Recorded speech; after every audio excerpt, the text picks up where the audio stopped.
Namaskar, myself Dr. Deepti Bush, Professor Kai Chikitsa, Faculty of Ayurvedic Sciences, Jyoti Vidyapeeth, Women's University, Jaipur. In today's session for class BMS 4th year, I am going to session on meningitis. So let's start the session. First of all, I would like to do a quick recall before starting the topic meningitis. So, acute inflammation of meninges is meningitis. The basic features include headache, photophobia, and neck rigidity. These type of features is present all types of meningitis, whether it is caused by virus, fungi, or bacteria. Then Kerning sign is an extension at the knee with the hip joint. Flask causes pain in hamstring muscles. This is a significant sign, a significant clinical feature in meningitis. Then another sign, which is also a characteristic of meningitis, is Brudzinski sign. It is passive flexion of the neck, which causes flexion of the lips, of hips and knees. Risk factors include children, pregnancy, immunocompromised conditions, unhygienic surroundings. So these were the few quick recalls. Now, causes. Before moving towards causes, as you all know, meningitis is an acute inflammation of the protective membrane covering the brain and spinal cord, and these are collectively known as meninges.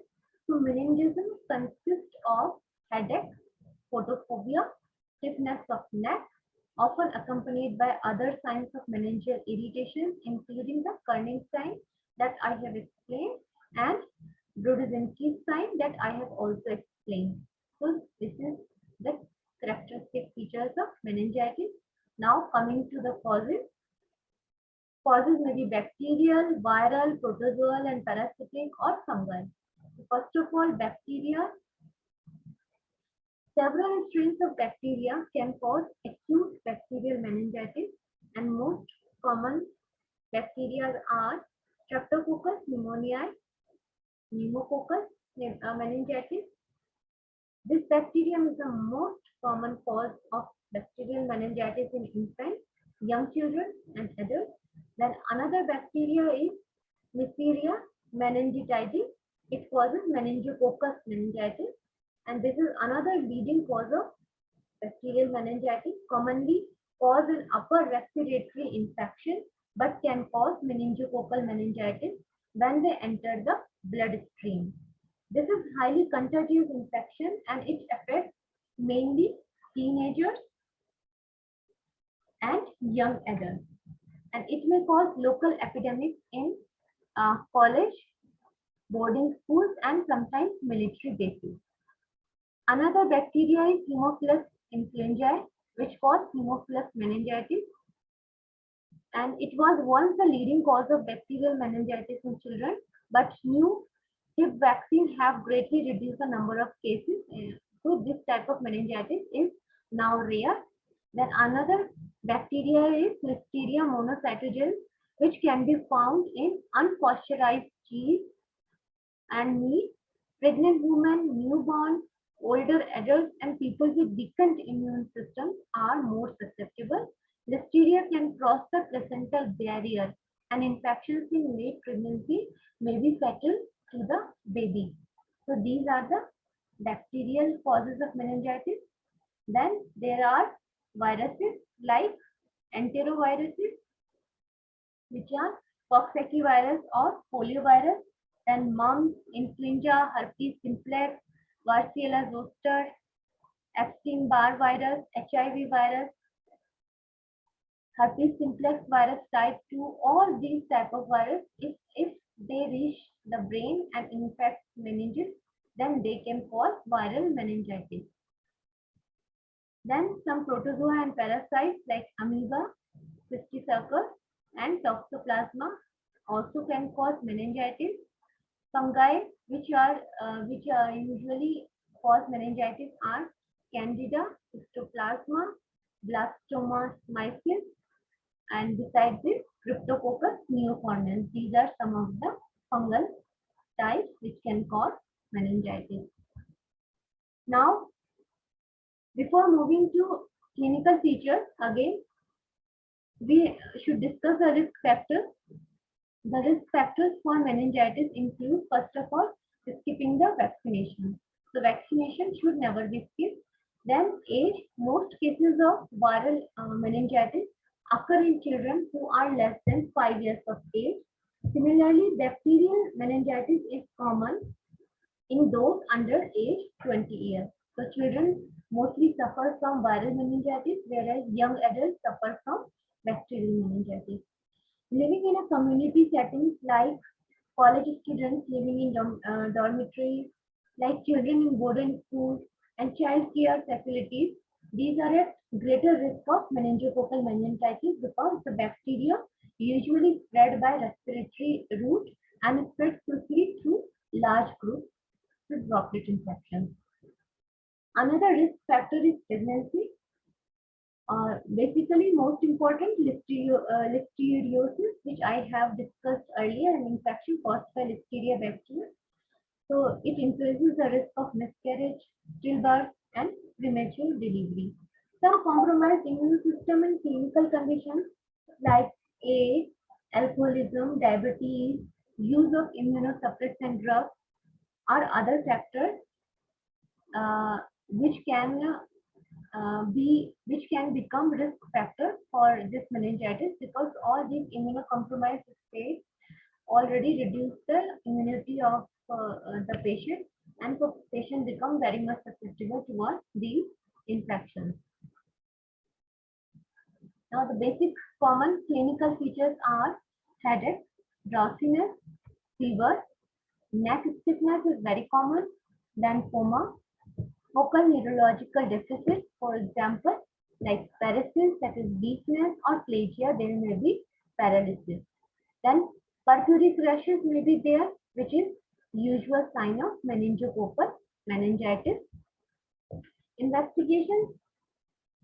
So before moving towards investigations, I would like to discuss some clinical features of viral meningitis, which is most common meningitis in children, and usually it results in benign and self-limited illness requiring no specific therapy.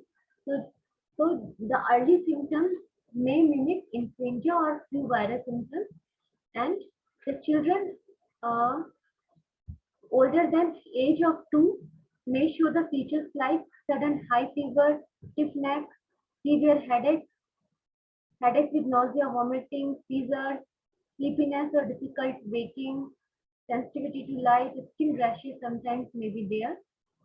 So these features are usually observed. Complications may be hearing loss, memory difficulty, and learning disabilities. Similarly, there may be brain damage, gait problems, seizures, shock and death. So uh, every child more than 2 year age should be observed whenever he got fever and symptoms of meningitis also there. So the treatment should be done very fast and very quickly. Similarly, bacterial meningitis, the main clinical features which are seen in bacterial meningitis are headache, drowsiness, fever, neck stiffness, and if the complication starts, then coma, focal neurological signs may be there, and also purpuric rashes may be found in 70% cases. So these are some signs of viral and bacterial meningitis. Moving towards investigations.